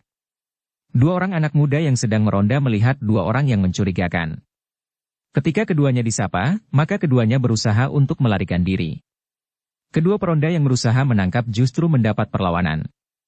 Namun ketika kami mendengar keributan itu dan berlari-lari mendekat, kedua orang yang mencurigakan itu telah melarikan diri. Beberapa orang kawan kami sedang mengejar mereka. Mudah-mudahan isyarat kentongan kami dapat menyiapkan para peronda dan membantu menangkap kedua orang yang melarikan diri itu. Apakah seorang di antaranya orang Kerdil? Bertanya Agung Sedayu dengan cemas. Bukan. Keduanya orang yang mempunyai wujud tubuh wajar. Bahkan seorang di antaranya terhitung agak tinggi, jawab peronda itu yang mengetahui maksud Agung Sedayu. Bahkan katanya kemudian. Menurut dugaan kami keduanya bukan Bajang Engkrek dan Ki Manuhara, sebagaimana menurut ciri-ciri yang pernah kami dengar tentang keduanya. Agung Sedayu mengangguk-angguk. Ternyata ia pun menjadi curiga sebagaimana Ki Jayaraga, bahwa keributan itu sekedar usaha untuk memancing mereka keluar dari rumahnya. Karena itu maka Agung Sedayu pun berkata, "Baiklah, jika demikian kami akan melihat, apakah orang-orang yang justru kita cari itu tidak memasuki halaman rumahku." Sebelum Agung Sedayu beranjak, Prastawa yang juga mendengar suara kentongan yang bersumber dari gardu itu telah datang bersama 4 orang pengawal. Justru karena itu, maka Agung Sedayu pun telah menyerahkan persoalan kedua orang yang sedang dikejar itu kepada Prastawa dan para pengawal. Katanya kemudian, "Kami akan melihat apakah ada orang yang masuk ke halaman rumah kami." "Silahkan," jawab Prastawa. "Jika ada sesuatu yang penting di sini, biarlah salah seorang di antara kami memberitahukan ke rumahmu." Agung Sedayu, Sabungsari dan Gelagah Putih pun dengan tergesa-gesa telah kembali ke rumah mereka. Ketiga orang itu menarik nafas dalam-dalam ketika mereka melihat halaman rumah mereka ternyata masih saja sepi. Meskipun demikian mereka segera mengetuk pintu peringgitan. "Siapa?" bertanya Ki Jayaraga. "Aku, Agung Sedayu." Terdengar langkah mendekati pintu. Demikian pintu terbuka, maka Agung Sedayu melihat seisi rumah itu telah berkumpul di ruang tengah. Sekar Mirah dan Rara Wulan telah mengenakan pakaian khusus mereka. "Bukankah tidak terjadi sesuatu?" bertanya Agung Sedayu. "Belum," jawab Ki Jayaraga. "Kenapa belum?" desak Agung Sedayu. Ki Jayaraga menarik nafas dalam-dalam. Katanya, "Ada seseorang di luar dinding. Tetapi tidak ada usaha untuk memasuki rumah ini." Agung Sedayu termangu-mangu sejenak. Katanya, "Ternyata memang ada usaha untuk melakukan kekerasan di sini. Tetapi sasarannya mungkin berubah, mungkin tidak. Jika mereka yang melakukan adalah Bajang Engkrek, Ki Manuhara dan para pengikutnya, maka sasarannya adalah Sabungsari dan Gelagah Putih. Tetapi mungkin juga pihak lain yang diperalat oleh Raden Antal yang masih mendendam itu," berkata Ki Jayaraga. "Tetapi bukankah Raden Antal tidak melakukan sesuatu?" bertanya Agung Sedayu. "Di Mataram memang tidak ada tindakan apapun terhadap keluarga Rara Wulan. Tetapi seperti yang kita perhitungkan, mungkin dendam itu justru ditimpakan kepada Rara Wulan," sahut Ki Lurah Beranjangan. Agung Sedayu mengangguk-angguk. Katanya, "Baiklah. Jika demikian kita memang harus berhati-hati. Karena itu, maka biarlah aku juga tinggal di rumah." Nampaknya orang-orang yang penting di antara mereka justru memusatkan perhatian mereka pada rumah ini. Biarlah Gelagah Putih dan Sabungsari saja yang pergi ke gardu. Mungkin anak-anak muda itu memerlukan bantuan. Sabungsari dan Gelagah Putih tidak bertanya lebih banyak lagi. Mereka berdua pun dengan cepat telah berada di gardu kembali, sementara di gardu itu masih banyak anak-anak muda yang berjaga-jaga. Di antara mereka terdapat Prastawa. Namun dalam pada itu, laporan-laporan yang datang menyatakan bahwa orang-orang yang sedang dikejar-kejar itu tidak tertangkap. Meskipun ada di antara anak-anak muda dan pengawal yang sempat melihat keduanya berlari, tetapi keduanya rasa-rasanya hilang begitu saja di dalam gelap. "Satu pancingan yang cerdik," desis Gelagah Putih. Prastawa mengangguk-angguk. Katanya kemudian, "Apakah kedua orang yang lari itu justru masuk ke halaman rumah Agung Sedayu untuk menangkap kalian berdua?" "Memang ada orang yang memasuki halaman rumah kami. Tetapi orang itu tidak berbuat apa-apa kecuali sekedar mengintip dari luar dinding. Untung Ki Jayaraga dan Ki Lurah Beranjangan ada di rumah ketika kami dan Kakang Agung Sedayu sedang berada di sini tadi," jawab Gelagah Putih. "Apakah mungkin orang itu masih ada di sekitar rumahmu?" bertanya Prastawa pula. Gelagah Putih termangu-mangu sejenak. Namun ia pun kemudian berdesis kepada Sabungsari. "Marilah kita lihat." Sabungsari mengangguk kecil sambil menyahut, "Marilah. Mungkin masih ada orang di halaman rumah itu." Kemudian Gelagah Putih pun berkata kepada Prastawa, "Tolong awasi lorong-lorong di sekitar rumahku. Aku akan mencoba melihat apakah masih ada orang di halaman." Prastawa pun kemudian memerintahkan beberapa pengawal untuk memencar dan mengamati rumah Agung Sedayu itu. Namun Gelagah Putih berpesan, Jika kalian melihat dua orang yang satu di antaranya orang bertubuh pendek kecil, maka kalian harus melawannya dalam kelompok. Kemudian sebaiknya kalian memberikan isyarat. Salah seorang dari kami atau Kakang Agung Sedayu akan datang untuk membantu kalian. Demikianlah, Sabung Sari dan Gelagah Putih dengan sangat berhati-hati telah mendekati halaman rumah mereka dari arah belakang. Sementara seluruh padukuhan induk menjadi sibuk, orang-orang yang mereka cari mungkin justru bersembunyi di halaman rumahnya. Di luar dinding halaman Gelagah Putih dan Sabung Sari berhenti sejenak. Mereka mencoba untuk mendengarkan, apakah ada suara di balik dinding halaman itu. Beberapa kali mereka bergeser. Namun mereka tidak mendengarnya sama sekali. Sementara itu di kejauhan masih terdengar suara kentongan. Bahkan menjadi ramai lagi. Nampaknya ada beberapa orang peronda yang melihat dua orang berlari di dalam kegelapan. Tentu masih ada sesuatu yang bakal terjadi. Nampaknya kedua orang itu masih memancing keributan di sisi lain dari padukuhan induk ini, desis Gelagah Putih lirih. Sabung Sari mengangguk-angguk. Tetapi ia tidak menjawab. Namun tiba-tiba saja Gelagah Putih memberi isyarat. Ternyata telinganya yang tajam telah mendengar sesuatu di balik dinding di halaman rumah Agung Sedayu itu. Dengan demikian maka keduanya pun telah berusaha untuk menempatkan diri. Namun agaknya desir di balik dinding itu bergeser beberapa langkah, sehingga dengan sangat berhati-hati Gelagah Putih dan Sabung Sari mendengar orang berbisik di dalam dinding. Jadi kita tinggalkan rumah ini? Kita tidak dapat berbuat banyak, jawab suara yang lain. Selain orang tua itu, Agung Sedayu pun justru telah kembali. Baiklah. Kita mencari kesempatan lain. Gelagah Putih dan Sabung Sari menjadi semakin berhati-hati. Ketika mereka mendengar langkah di belakang dinding, mereka pun segera bersiap menghadapi segala kemungkinan. Sebenarnya lah, sejenak kemudian mereka melihat dua orang muncul dari balik dinding dan hinggap di atas dinding halaman itu. Sesaat kemudian, maka bayangan itu pun segera meloncat turun di halaman rumah di belakang rumah Agung Sedayu. Ketajaman indera mereka menangkap bahwa ternyata di halaman itu sudah ada orang yang menunggu mereka. Karena itu maka demikian kaki mereka menginjak tanah, maka mereka pun segera bersiap. Jantung kedua orang anak muda yang menunggu di halaman belakang rumah di sebelah rumah Agung Sedayu itu menjadi berdebar-debar. Seorang di antara kedua orang itu adalah orang yang bertubuh kecil dan pendek. Bajang Engkrek, desis Gelagah Putih. Tetapi orang bertubuh pendek itu sempat menjawab. Kau salah anak muda. Namaku Bajang Bertangan Baja, atau jika kau lebih senang mendengar namaku yang lain adalah Tabib Bertangan Embun. Gelagah Putih dan Sabung Sari segera mempersiapkan diri menghadapi segala kemungkinan. Namun Gelagah Putih, yang memang telah dipersiapkan untuk menghadapi Ki Manuhara, segera menempatkan diri. Karena menurut pengertian Gelagah Putih, orang itu adalah Ki Manuhara yang pernah bertempur melawan gurunya, Ki Jayaraga. Ternyata Ki Manuhara itu tertawa sambil berkata, adalah kebetulan sekali bahwa kita bertemu di sini. Bukankah kalian berdua ini anak-anak yang selama ini kami buru? Nah, kesempatan ini tidak akan aku lepaskan. Gelagah Putih dan Sabung Sari tidak menjawab lagi.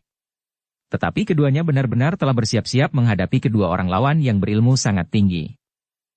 Dalam pada itu Ki Manuhara dan Bajang Bertangan Baja itu tidak ingin membuang banyak waktu. Mereka menyadari bahwa para pengawal Tanah Perdikan akan dapat ikut campur, jika mereka mengetahui bahwa di belakang rumah Agung Sedayu itu telah terjadi pertempuran. Meskipun kentongan masih terdengar sehingga perhatian para pengawal Tanah Perdikan itu masih tertuju kepada orang-orang yang mereka kejar, namun keributan yang terjadi dapat memanggil setidak-tidaknya isi rumah Agung Sedayu yang lain. Karena itu maka dengan serta-merta Ki Manuhara pun telah menyerang Gelagah Putih sambil berkata, hati-hatilah Bajang. Kedua anak ini telah berhasil membunuh Ki Patitis dan Ki Tangkil di halaman depan rumah ini. Bajang Bertangan Baja itu tertawa. Katanya. Patitis dan Tangkil memang pantas untuk mati. Mereka hanya memiliki ilmu untuk berburu kancil. Ki Manuhara tidak menunggu jawaban Bajang Bertangan Baja itu. Dengan garangnya Ki Manuhara telah menyerang Gelagah Putih. Nampaknya memang aku sendiri yang harus mengakhirimu, geram Ki Manuhara. Tetapi Gelagah Putih telah bersiap sepenuhnya. Karena itu ketika Ki Manuhara menyerangnya, maka Gelagah Putih pun dengan sigapnya telah bergeser menghindari. Namun Ki Manuhara yang sudah berniat untuk membunuhnya tidak melepaskannya. Dengan cepat ia pun telah memburunya dengan serangan-serangan. Tetapi Gelagah Putih benar-benar telah menyiapkan diri untuk menghadapi Ki Manuhara. Karena itu maka ia pun segera melenting mengambil jarak. Namun sesaat kemudian ia pun telah berganti menyerang dengan tangkasnya. Namun keduanya sadar bahwa pertempuran itu hanya sekedar semacam pemanasan. Karena keduanya pun akan segera merambah ke puncak ilmu mereka. Bajang bertangan baja itu pun tidak menunggu lebih lama lagi. Ia pun segera meloncat menyerang pula. Namun bajang bertangan baja itu ternyata masih ingin serba sedikit menjajagi ilmu lawannya.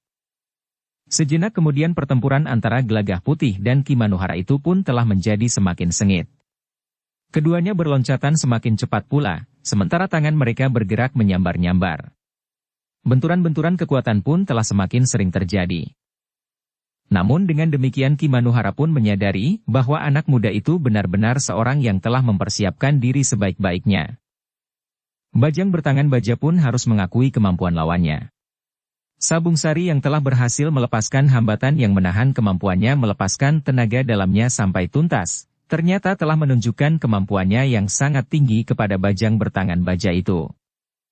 Dengan demikian maka pertempuran pun segera meningkat semakin sengit. Kedua belah pihak telah meningkatkan ilmu mereka langsung pada tataran tertinggi. Bahkan kemudian mereka pun telah bersiap-siap untuk sampai ke ilmu simpanan mereka. Namun tiba-tiba mereka yang sedang bertempur itu telah dikejutkan oleh kehadiran bayangan yang demikian saja hinggap di atas dinding halaman rumah Agung Sedayu. Meskipun dalam kegelapan, namun Ki Manuhara pun langsung dapat mengenali bahwa orang itu adalah Agung Sedayu. Demikian pula bajang bertangan baja, yang pernah menyaksikan bagaimana Agung Sedayu mampu membunuh Ki Samepa. Karena itu, maka nampaknya Ki Manuhara tidak mempunyai pilihan lain. Mereka berdua tidak akan mampu menghadapi tiga orang yang berilmu tinggi itu. Mungkin Agung Sedayu akan menghadapi Ki Manuhara, sementara bajang bertangan baja tidak akan mampu menghadapi kedua orang anak muda yang disebutnya pembunuh lembu jantan itu. Dengan satu isyarat maka Ki Manuhara telah mengajak bajang bertangan baja untuk menyingkir, sebelum Agung Sedayu melibatkan diri. Agaknya bajang bertangan baja itu pun segera tanggap. Karena itu maka keduanya pun tiba-tiba saja telah meloncat menghambur ke kegelapan. Sabung Sari dan Gelagah Putih tidak membiarkan keduanya lepas begitu saja. Karena itu, maka keduanya pun segera berusaha mengejarnya. Agung Sedayu yang berdiri di atas dinding tidak meloncat turun. Dibiarkannya Gelagah Putih dan Sabung Sari berusaha mengejar kedua orang yang melarikan diri itu. Tetapi yang dijumpai oleh Sabung Sari dan Gelagah Putih kemudian adalah justru para pengawal yang mengawasi lorong-lorong di sekitar rumah Agung Sedayu, sebagaimana mereka diminta. Sementara itu Agung Sedayu sendiri justru telah berada di halaman belakang rumahnya kembali, ia tidak mau meninggalkan rumahnya, karena orang-orang yang berilmu tinggi itu akan mampu mengelabuhi anak-anak muda yang mengejarnya itu dan justru kembali ke halaman rumah itu. Tetapi ternyata bahwa bajang bertangan baja dan Ki Manuhara itu seakan-akan telah hilang begitu saja. Tidak seorang pengawal pun yang melihat mereka, sementara Gelagah Putih dan Sabung Sari juga kehilangan jejak. Mereka lenyap seperti iblis, desis Sabung Sari di antara para pengawal. Kedua orang yang dikejar-kejar para peronda itu pun telah hilang pula, desis Prastawa. Namun peristiwa itu merupakan satu peringatan bagi Tanah Perdikan Menoreh, bahwa sebenarnya lah bahaya masih ada di antara mereka. Orang-orang berilmu tinggi dan pengikutnya itu masih tetap mendendam Sabung Sari dan Gelagah Putih. Apalagi setelah beberapa orang di antara mereka justru terbunuh di Tanah Perdikan Menoreh beberapa waktu yang lewat. Malam itu seisi rumah Agung Sedayu seakan-akan tidak sempat untuk tidur. Sesaat-sesaat saja mereka terlena. Namun Agung Sedayu dan Ki Jayaraga sama sekali tidak memejamkan matanya sekejap pun sementara Gelagah Putih dan Sabung Sari berada di antara para pengawal dan anak-anak muda bersama Prastawa. Ki Lurah Berenjangan yang berada di rumah Agung Sedayu juga tidak sempat tidur semalaman. Meskipun Agung Sedayu dan Ki Jayaraga mempersilahkannya berada di dalam bilik di ruang dalam. Hanya kadang-kadang saja mata Ki Lurah terpejam sekejap. Tetapi kemudian ia pun telah terbangun lagi. Di pagi harinya, maka Ki Gede telah memanggil beberapa orang terpenting di Tanah Perdikan serta beberapa orang bebahu. Kepada mereka, Ki Gede memerintahkan untuk tetap berhati-hati, karena usaha untuk membalas dendam dari beberapa orang berilmu tinggi masih dilakukan. Para pemimpin pengawal di setiap padukuhan harus selalu siap menghadapi segala kemungkinan, berkata Ki Gede. Meskipun di siang hari, para pengawal tidak boleh lengah. Harus ada sekelompok kecil pengawal yang siap di Banjar, selain para pengawal yang lain harus selalu siap pula menghadapi kemungkinan yang paling buruk sekalipun. Meskipun mereka berada di sawah, di ladang dan pategalan atau di rumah. Setiap saat diperlukan, mereka sudah siap untuk menjalankan perintah, berkata Ki Gede. Agung Sedayu yang juga hadir sebelum ia pergi ke barak, sempat memberitahukan bahwa 2 orang berilmu tinggi telah memasuki halaman rumahnya. Masih dalam rangka usaha mereka menangkap Gelagah Putih dan Sabung Sari, berkata Agung Sedayu. Demikianlah, maka seluruh tanah perdikan pun masih tetap dalam keadaan siaga penuh. Bahkan ketika Agung Sedayu sampai di barak bersama Ki Lurah Beranjangan, maka kepada para pemimpin kelompok prajurit dari pasukan khusus yang ada di tanah perdikan menoreh, Agung Sedayu pun memerintahkan agar mereka bersiaga. Namun dalam pada itu, Agung Sedayu pun tidak dapat mengabaikan peringatan Ki Lurah Beranjangan, bahwa keluarga Rarawulan masih tetap berada dalam ancaman, meskipun masih belum diketahui apa yang akan dilakukan oleh keluarga Raden Antal itu. Tetapi di hari berikutnya, menjelang senja, di rumah Agung Sedayu telah datang utusan dari Mataram. 2 orang utusan Ki Wirayuda itu pun kemudian telah dipersilahkan duduk di pendapa. Nampaknya ada sesuatu yang penting, desis Agung Sedayu kemudian setelah ia menanyakan keselamatan Ki Wirayuda dan keluarganya di Mataram. Ya Ki Lurah, jawab salah seorang dari utusan itu. Ki Wirayuda memerintahkan kami untuk datang dan memberitahukan Ki Lurah tentang orang kerdil itu. Oh, Agung Sedayu mengangguk-angguk. Dengan nada rendah Agung Sedayu bertanya. Apa yang terjadi dengan orang kerdil itu? Ki Lurah, berkata salah seorang dari utusan itu. Salah seorang di antara petugas sandi telah melihat orang kerdil itu keluar dari rumah seorang Tumenggung Reda. Seorang Tumenggung Reda, bertanya Agung Sedayu. Siapa nama Tumenggung itu? Memang hanya satu kebetulan, karena para petugas sandi tidak pernah menghubungkan orang kerdil itu dengan Ki Tumenggung yang lebih sering dipanggil Tumenggung Selasih. Tumenggung Selasih. Agung Sedayu mengulang. Aku belum begitu mengenalnya. Juga disebut Tumenggung Reda Selaputih. Agung Sedayu mengangguk-angguk. Meskipun ia juga seorang prajurit, tetapi hubungannya dengan para pemimpin di Mataram agak kurang dekat. Apalagi ia termasuk orang baru dan ditempatkan di luar lingkungan kota raja. Namun Agung Sedayu itu pun kemudian bertanya. Apa yang diketahui oleh Ki Wirayuda tentang Ki Tumenggung Reda itu? Tidak ada yang dapat dicurigai pada Ki Tumenggung Reda itu, jawab utusan itu. Tentu satu teka-teki yang perlu dipecahkan, desis Agung Sedayu. Namun demikian ia masih bertanya. Tetapi apakah orang kerdil itu keluar dari halaman rumah Ki Tumenggung Reda dengan bersembunyi-sembunyi atau tidak? Nampaknya tidak Ki Lurah, jawab utusan itu. Menurut petugas sandi yang kebetulan melihat, orang kerdil itu keluar lewat regol halaman rumah Ki Tumenggung sebagaimana sewajarnya. Sehingga kesannya, orang kerdil itu tidak merasa perlu menyembunyikan diri. Agung Sedayu mengangguk-angguk, sementara utusan itu berkata seterusnya. Ki Wirayuda memang menjadi bingung menghadapi teka-teki itu. Tetapi justru karena itu, maka Ki Wirayuda telah memerintahkan pengamatan secara khusus atas rumah Ki Tumenggung Reda itu. Agung Sedayu termangu-mangu sejenak. Namun dalam pada itu, Agung Sedayu pun bertanya. Di mana tempat tinggal Ki Tumenggung Reda itu? Utusan itu pun kemudian menjelaskan, ancar-ancar rumah orang yang disebutnya Ki Tumenggung Reda itu. Tiba-tiba saja, hampir di luar sadarnya, Gelagah Putih yang ikut menemui utusan itu berkata. Jika demikian, Tumenggung itu adalah ayah anak muda yang disebut Raden Antal. Raden Antal? Agung Sedayu mengulangi. Ya. Raden Antal. Gelagah Putih menjawab tegas. Agung Sedayu pun mengangguk-angguk. Dengan cepat ia menghubungkan orang kerdil itu dengan ancaman keluarga Raden Antal terhadap keluarga Rawulan, sebagaimana dikatakan oleh Ki Lurah Beranjangan. Hampir di luar sadarnya ia berdesis. Dari mana keluarga Raden Antal dapat mengenal orang kerdil itu? Siapa yang Ki Lurah maksudkan? Bertanya utusan itu. Tolong sampaikan kepada Ki Wirayuda, yang barangkali dapat dipergunakan sebagai bahan bagi pengamatannya atas orang kerdil itu, berkata Agung Sedayu kemudian. Diceritakannya persoalan yang pernah terjadi antara keluarga Ki Tumenggung Reda itu dengan orang tua Rara Wulan, yang kini berada di tanah perdikan Menoreh. Sementara keluarga Rara Wulan menganggap bahwa persoalannya telah selesai, namun ternyata belum. Bahkan keluarga Raden Antal telah berhubungan dengan Bajang Engkrek yang mengaku bernama Bajang Bertangan Baja, sebagaimana dikatakan kepada Gelagah Putih dan Sabung Sari. Ki Lurah Berenjangan pernah memberitahukan bahwa keluarga Raden Antal yang merasa tersinggung itu ternyata masih mendendam, berkata Agung Sedayu. Lalu katanya selanjutnya, nampaknya Bajang Engkrek itu akan dipergunakannya untuk melepaskan dendam. Namun Bajang itu bertemu dengan Ki Manuhara yang juga mendendam, sehingga dua kepentingan dapat bergabung.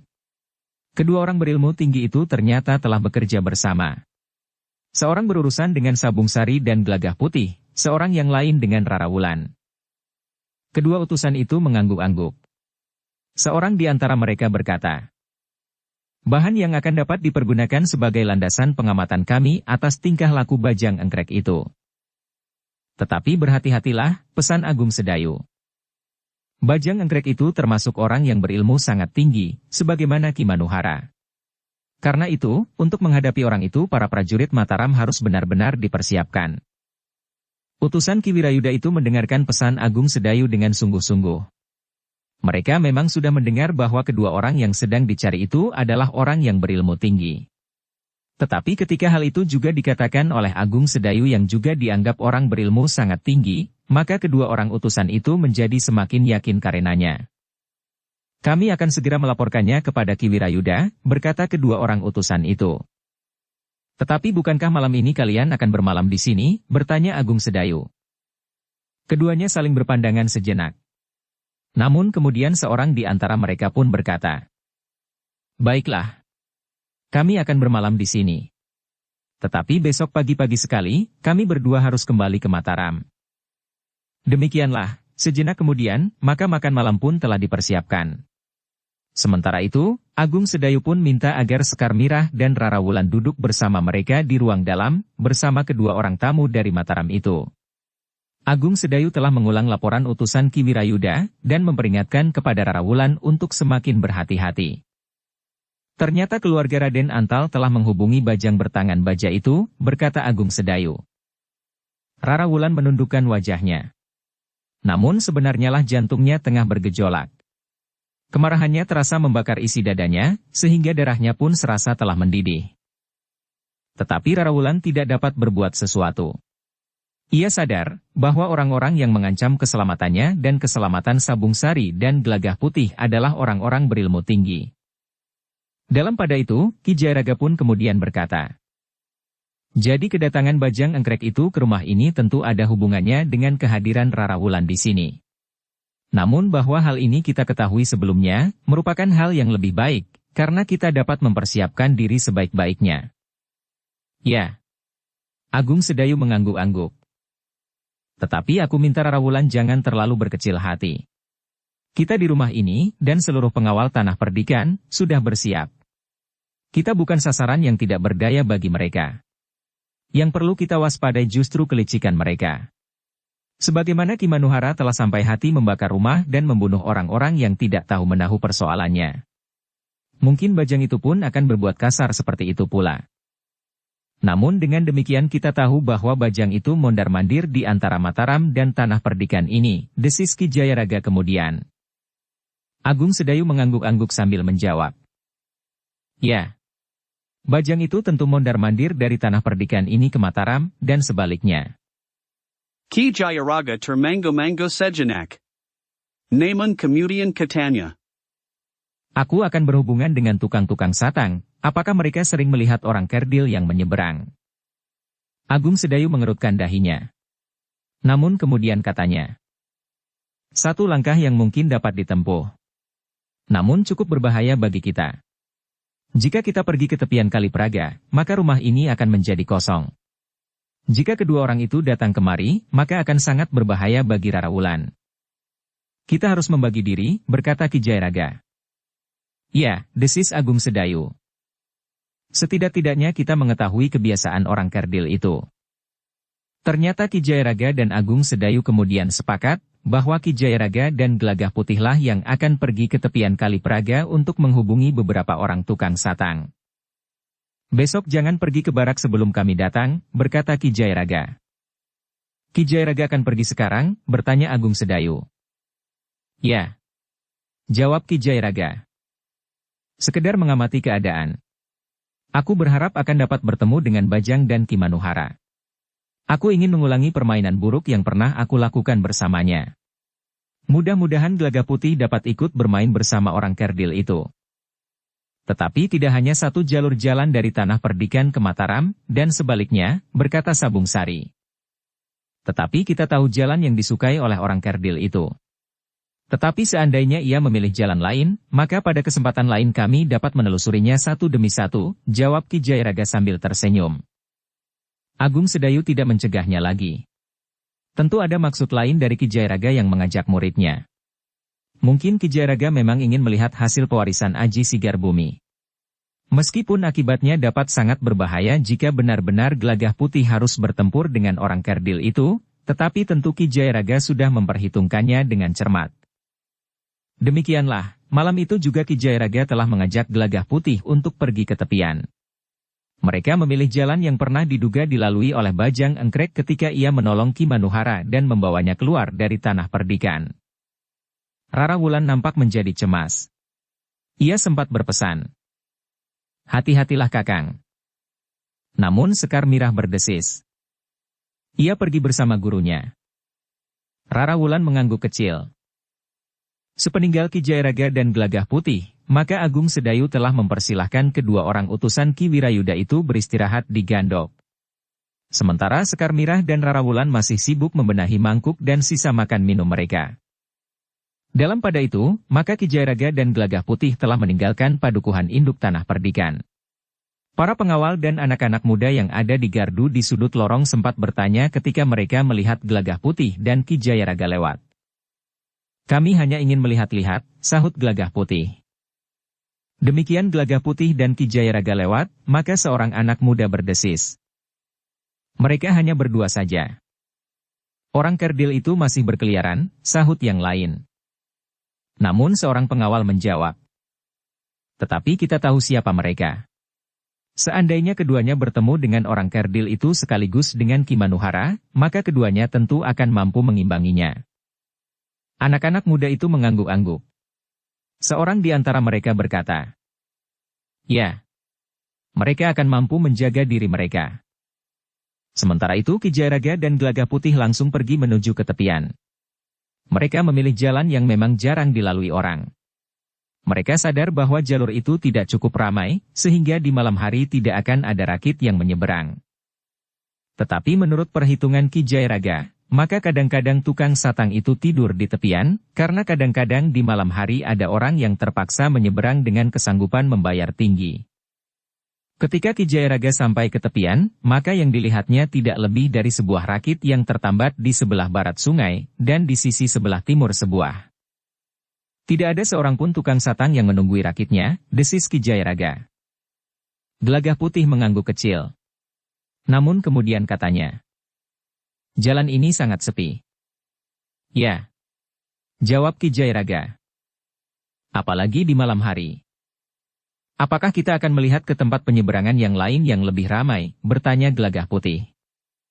Ki Jayaraga termango-mango sejenak. Namun kemudian katanya. Kita tunggu sebentar. Mungkin ada orang lewat, atau ada seorang yang dapat kita ajak bercakap-cakap di sini. Gelagah Putih tidak menjawab. Namun ia mengikuti saja gurunya yang kemudian duduk di tepian. Namun dalam pada itu, mereka justru melihat sesuatu bergerak di seberang. Beberapa orang naik ke atas rakit. Kemudian rakit itu pun mulai bergerak menyeberang Kali Praga. Ki Jayaraga dan Gelagah Putih pun kemudian telah bergeser ke tempat yang lebih gelap di bawah beberapa batang pohon pandan eri.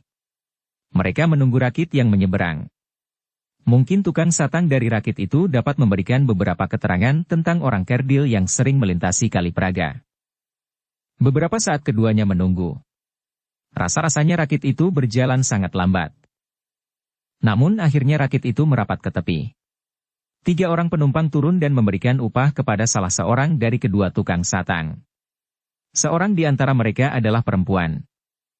"Kapan kalian kembali?" bertanya salah seorang di antara tukang satang itu, yang nampaknya sudah mengenal ketiga penumpangnya. "Belum pasti," jawab perempuan satu-satunya itu.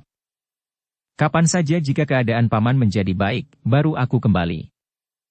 "Jadi mungkin sehari, 2 hari atau lebih?" bertanya tukang satang itu pula. "Ya. Bahkan mungkin sepekan," jawab perempuan itu. "Sudahlah Kang. Aku titip anak-anak." "Bukankah anak-anakmu sudah besar?" sahut tukang satang yang seorang lagi. "Ya. Justru sudah besar itulah mereka memerlukan pengawasan yang lebih baik. Sekarang banyak anak-anak yang tumbuh remaja sering melakukan hal-hal yang aneh-aneh," berkata perempuan itu.